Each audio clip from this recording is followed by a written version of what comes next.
Salam, axşamınız xeyir olsun. Bu günlərim dərsliklərimizdə olmayan, lakin 13, 12, 11-ci əsrlərdə rastımıza çıxan iki türk sultanlığı ya dövləti haqqında danışmaq istəyirəm. Bu dövlətlərimiz biri İraq Səlcuq Sultanlığı, digəri isə Anadolu və ya Avropa mənbələrində deyildiyi kimi Rum Səlcuqlu Sultanlıqlarıdır.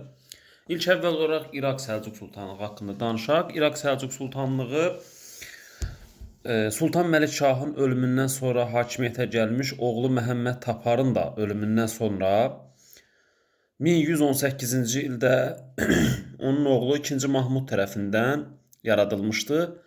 İraq Səlcuq Sultanlığının siyasi mərkəzi Həmədan şəhəri olmuşdu.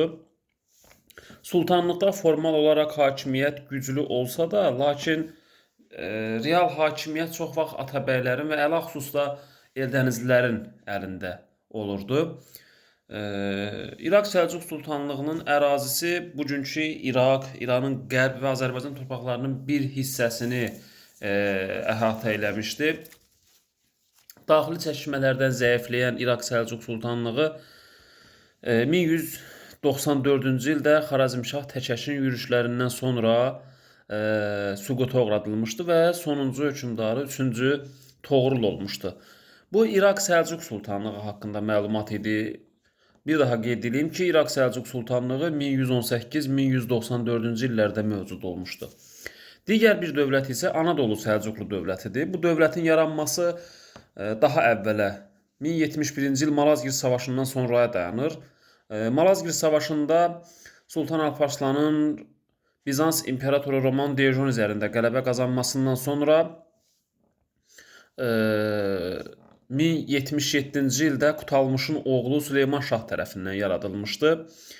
Bu dövləti Avropa mənbələrində Rum Anadolu Səlcuqlu Sultanlığı da adlandırırlar. Dövlətin ilk əvvəl paytaxtı İznik olsa da sonradan əsas mərkəz Konya şəhərinə köçürülmüşdü. Anadolu Səlcuqlu dövləti öz qızıl dövrünü 1-ci Əlaəddin Keyqubadın zamanında 1220-1237-ci illərdə yaşamışdı.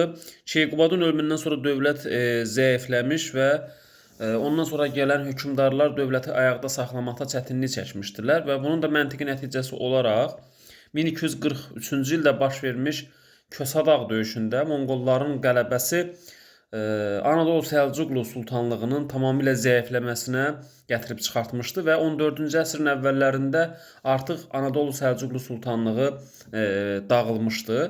Hələ Kösadağ döyüşündən sonra Anadolu Səlcuqlu Sultanlığının zəifləməsi nəticəsində bir neçə bəylik yaranmışdı ki, bu bəyliklərdən də biri məhz Osmanlı bəyliyi idi və sonradan bu Osmanlı qayların yaratdığı dövlət, Osmanlı dövləti dünya tarixində böyük iz buraxaraq Anadolu torpaqlarının, hazırki İstanbul, köhnə Konstantinopol torpaqlarının türk torpaqlarına birləşdirilməsinə və böyük bir imperiyanın yaranmasına gətirib çıxartmışdı.